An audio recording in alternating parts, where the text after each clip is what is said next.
Hello and welcome to Children's Environmental Health Day Live 2020. My name is Vanessa Vassal and I'm here representing Black Millennials for Flint, a civil rights organization created to protect Black and Latinx communities from lead exposure. And I'm here today with my co-moderator, co-panelists, all the way from Baltimore, Maryland. I'm going to allow Anna to introduce herself and talk a little bit about her work with children's environmental health, as well as what she does to protect maternal and child health in the community. So Anna, over to you. Greetings, everyone. My name is Anna Rodney, and I am the Executive Director of MOMCares, which is a doula program that supports Black women exclusively in birth and postpartum. I am also the CEO and owner of the Rising Mama LLC, which is a lifestyle brand that provides wellness and healing opportunities for the entire family. As far as environmental safety and children go, our role is really making sure that we are centering Black mothers to have environments that are safe to come home to make sure that their health outcomes do not stipulate that they have difficult housing situations after they come out of the hospital.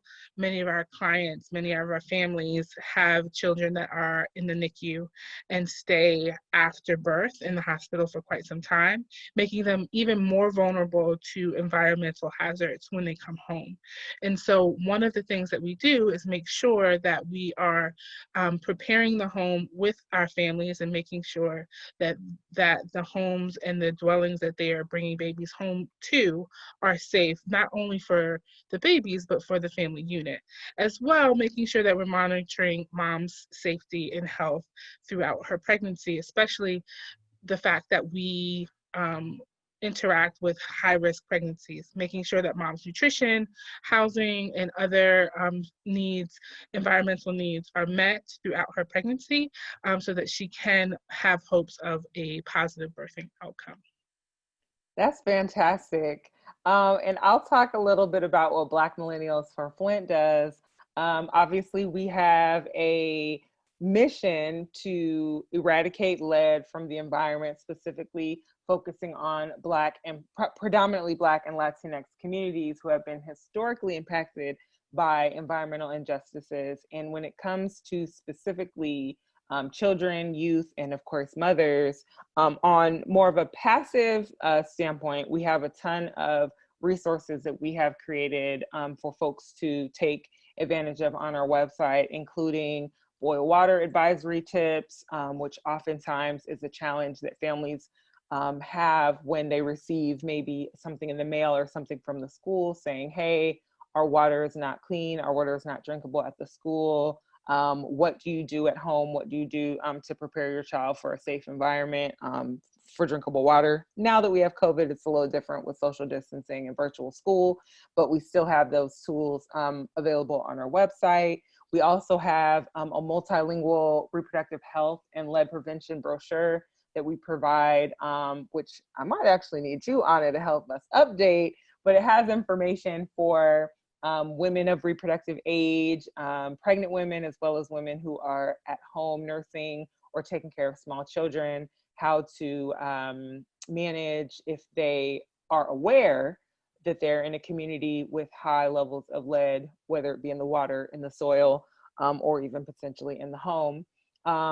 If a family is or is not aware of what is happening in their community and wants to get information about how to get tested, how to get their child tested for lead, how to get their water tested for lead. We actually developed an app a few years ago that's available both on Android and Apple that allows you to go into the app, the lead information and reporting app from Black Millennials for Flint, and to say, first, do you have children under the age of 6? Because we know that there is, because of children being young, still developing, their brains are still developing, there's no safe level of lead exposure, but if they're exposed to lead at a younger age, the impact of outcomes is potentially a lot worse when it comes to learning, when it comes to developing.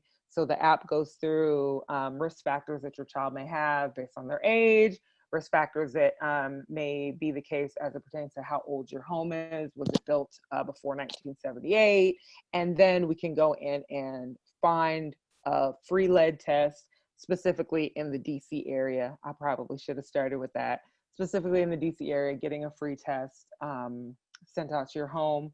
We also currently are very excited that we, a few years ago, were able to contribute to the success of the 2017 Childhood-Led Amendment Act in DC, which was something that required there to be testing of drinking water in schools, in charter schools, in public spaces, and anywhere that children are frequent when they're learning, when they're playing, and when they're with their families. So we have a bunch of environmental efforts to address systemic challenges that families face when it comes to children. And these are a part of our everyday work.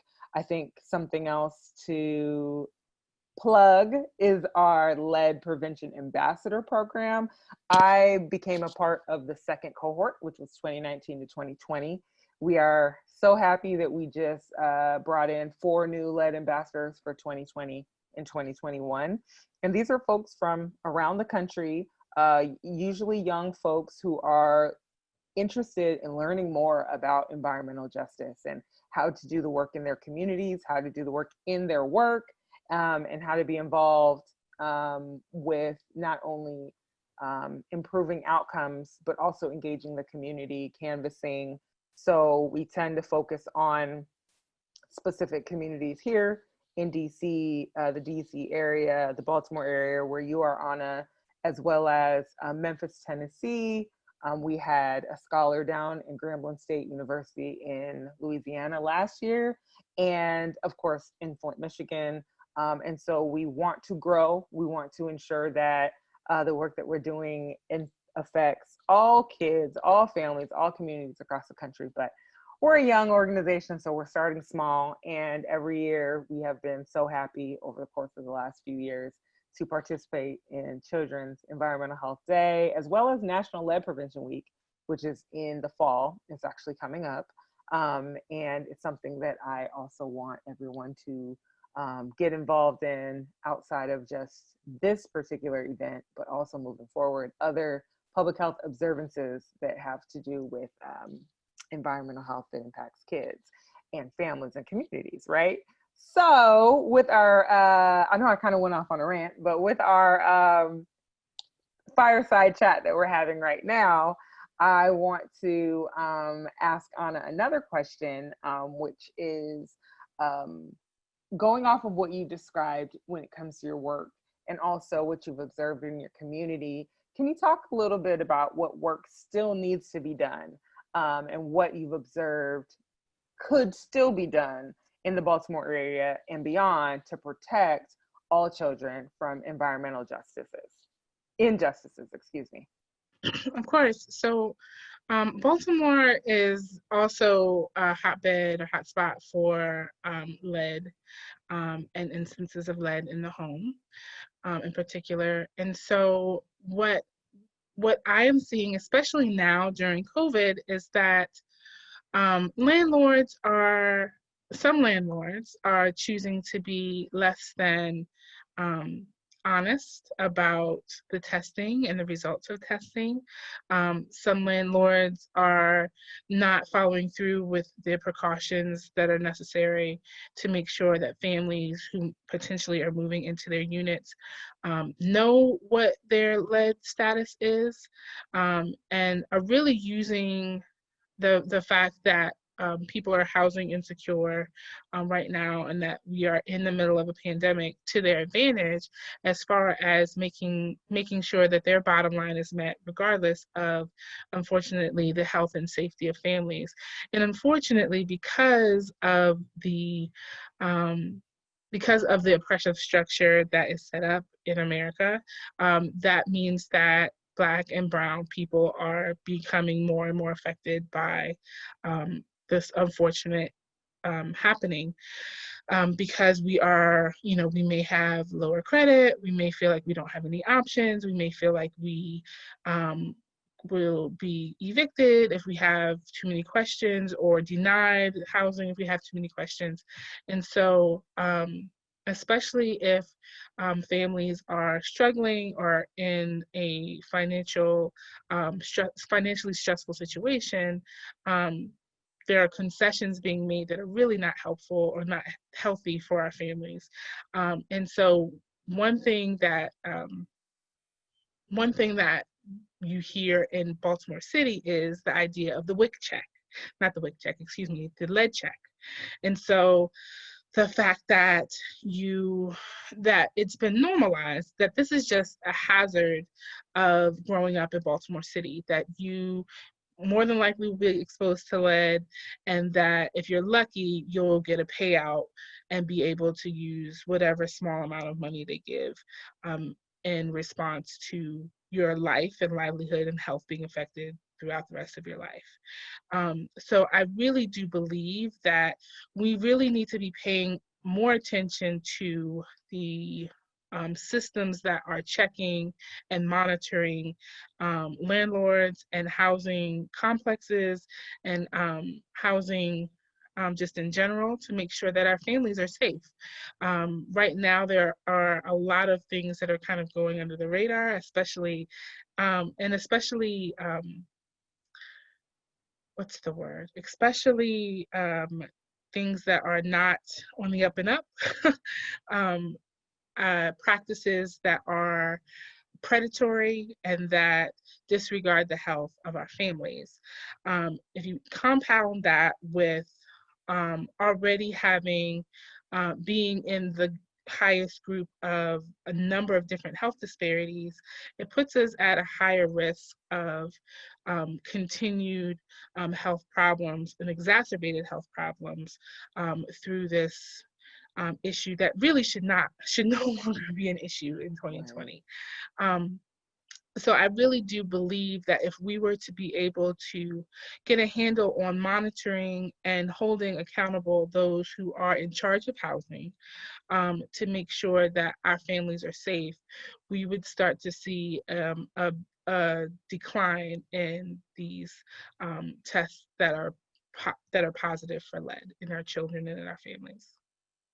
I really appreciate those comments. And, I'll kind of piggyback off that a little bit, because as it pertains to unsafe and predatory and quite frankly, disrespectful treatment of families in housing, we also have to take into account the context of COVID-19 and children who are in their homes more, right? So they're having higher exposure to whatever hazards are potentially in their home, staying at home because of social distancing, staying at home, doing school at home, and how this affects our kids and our families is something that is of concern for Black Millennials for Flint.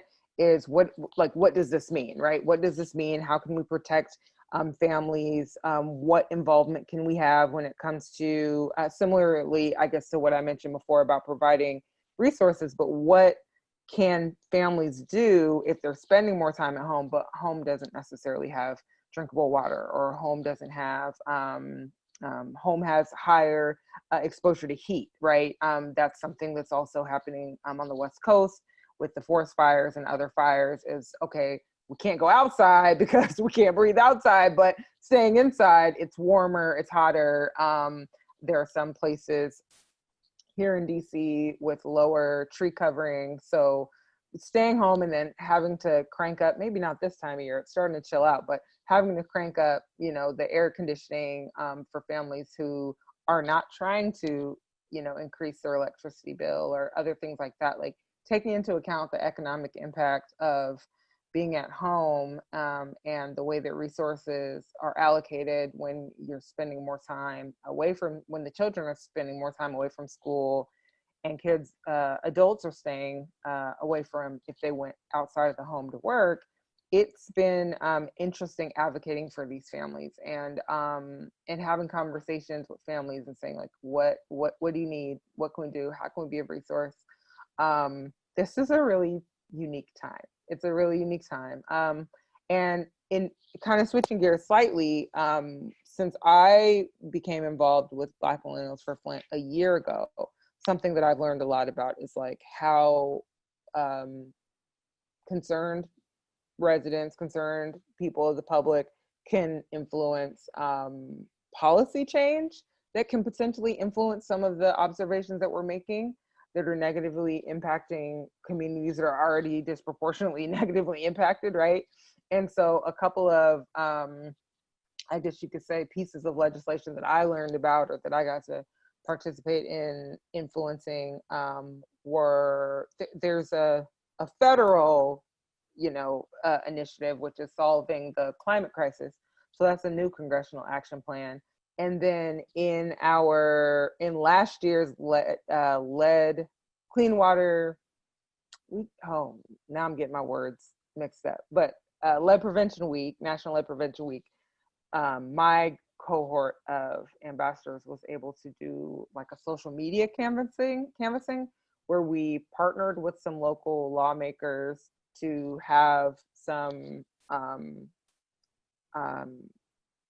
to contribute to the policies that they were trying to push forward, right? So they're like, what can we do to improve in our jurisdiction, housing, school situations. We were able to go out, canvas, talk to families in schools, bring that information back to them, to the lawmakers, tell them about it, and then they were able to use that to influence their, action plan for the time that they're in office.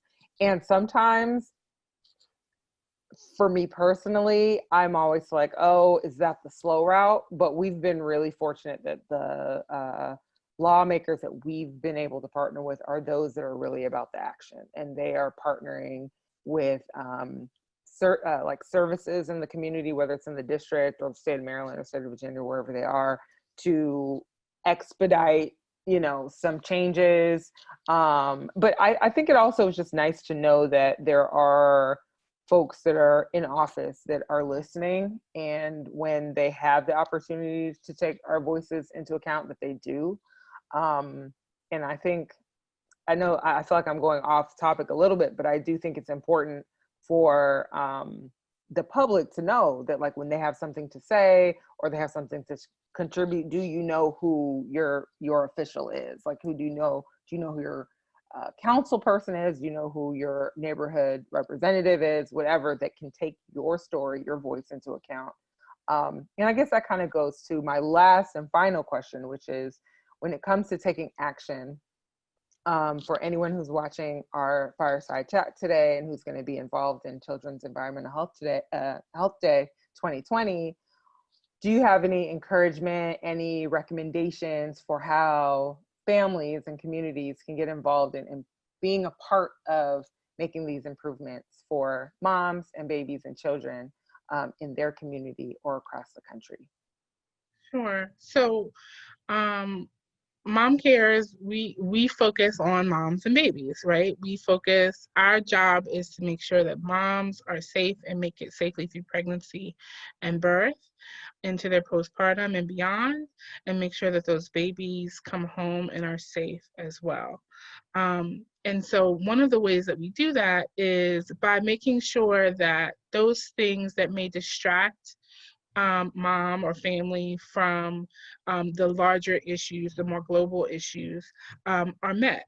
So immediate needs are met. So if we are having a heat wave and we are afraid that we're afraid of bringing baby home, or if mom can't get overheated because it's not healthy to get too hot when you're pregnant, because you're already in the oven, we're making sure that they have access to fans and ACs.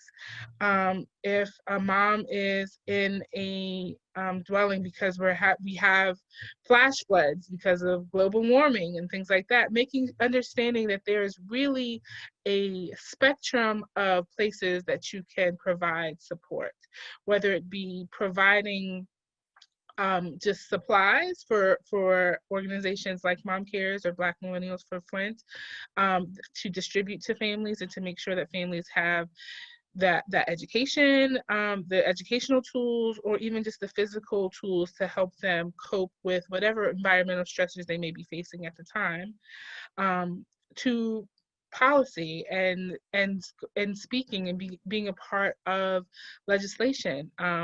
I have slowly but surely become more and more involved in the policy side of maternal health over the last couple of years, becoming co-chair of the Reproductive Health Equity Alliance of Maryland. And I began that work by just testifying through my lived experience. And so you don't need to have a special degree, you don't need to have a special understanding of law or politics to be able to say, this is my lived experience, and this is why whatever bill I am supporting would impact me and my family. And so really understanding that there is a true spectrum of small and large, macro and micro actions that you can take to influence the health and well-being of our families wherever you are. And so really becoming engaged, I think 2020 has proven to be a year where it is painfully obvious, regardless of how you have felt about voting, how you have felt about politics, it has become painfully obvious that it is imperative for each of us to take an active role in the policy and policy making and political happenings in our area, in our neighborhood, in our state, in our country. We're now understanding and seeing the brunt of what happens when we do not engage in the political arena, whether we feel disengaged, whether we feel disempowered, or we just couldn't get out that day. We are now bearing the brunt of not engaging fully. And so I encourage all who are listening to this broadcast right now to make sure that you know how you can engage in the policies and politics, because the policies that are put on the books, the policies that lawmakers review and go over and fight and go back and forth over, affect us on a scale that is quite frankly unfathomable when you sit down to think about it. And so it is definitely our right and our responsibility to be able to sound off on those things. So I do encourage those who are interested to get involved with policy groups, to get involved. And that, again, that involvement can just say, hey, I have a lived experience with this, and I want to be a resource, or I want to testify, or I want to write a letter, or I want to sign a letter that's been written for me. There are a number of different things you can do. And then if you feel like that is not enough, if you need more bang for your buck, then you can go to a Walmart or a Target or Amazon or mom and pop, Black owned, whatever, and buy supplies and make sure that you that are relevant to the needs of the families in your community, in your area, and release them out into the community. Just in my community alone, people think that my house is a corner store because I have so many people knocking on my window and saying, hey, or I'm passing food boxes through my window, or I'm passing box fans through my window. And not to say that we don't have the ability to do, to set up shop in other places, but because we have things in our home and we're operating from our home, it doesn't take much to engage with community. And once one person in community understands that you want to and have the desire to participate and support the rest of the community, people will show up. And that is what I know. So I just encourage people to find wherever on the spectrum feels comfortable for them to participate and dig in. I couldn't have said it better myself. I think the only thing I will add to that, besides, of course, registering to vote and voting, would be, if it's not too late in your state as well, to engage with the census. You know, when we think about the next 10 years and what we want to see that like in our community, if you have a small child, if you have a child in school, what does 10 years look like for them when it comes to planning for schools, for parks, when it comes to planning green spaces, planning housing and affordable housing, and what does that mean? Transportation, what does that mean? Just learning more about the census and asking questions, and of course participating. Those that are skeptical to do it, that's why I start by saying asking questions and getting more information. I know that here in the DC area, the Greater Washington Urban League is partnered with the Census Bureau with with an ambassador program to engage communities that are historically undercounted, so that they can get their questions answered and they can really voice their concerns about maybe not so much their concerns, but their priorities, right? And so these are the priorities for my family, my community. How can that be a part of the census? And of course, I'm biased because I am one of the ambassadors for that program as well. I'm an ambassador for so many different things. But anyway, thank you so much for your work with MOMCares. Anna, thank you so much for your time today for Children's Environmental Health Day 2020 Fireside Chat. I am so happy not only that you have engaged with us today, but also that you do the work that you do in the greater Baltimore area, and also that we are so blessed in Black Millennials for Flint that you partner with us as well. Oh, we're so lucky.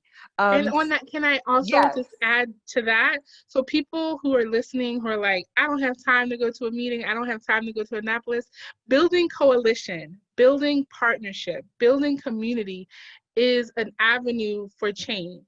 And so if I am a part of, let's say, my apartment building, if I'm a part of my apartment building and we build coalition through that apartment building, and we have a unified voice of things that we need or things that we're not receiving from our landlord, we can work together, pool our resources, and take time and make sure that change is created and change is happening. So even if you are listening to this and you don't feel like you have a minute more to spare, just reaching out and building coalition with those around you is helpful in this issue, in this fight, in all of the issues that are facing us right now.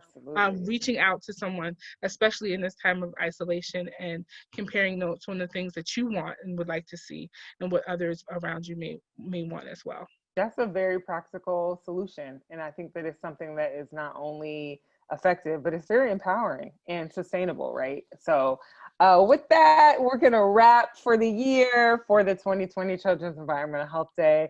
Thanks again. Thanks to all of you who decided to tune in. Please continue the work that you do. We are happy and grateful for you being here today to protect the health of mothers and children across this great nation.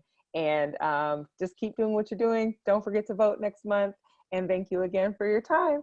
Have a good one. Bye.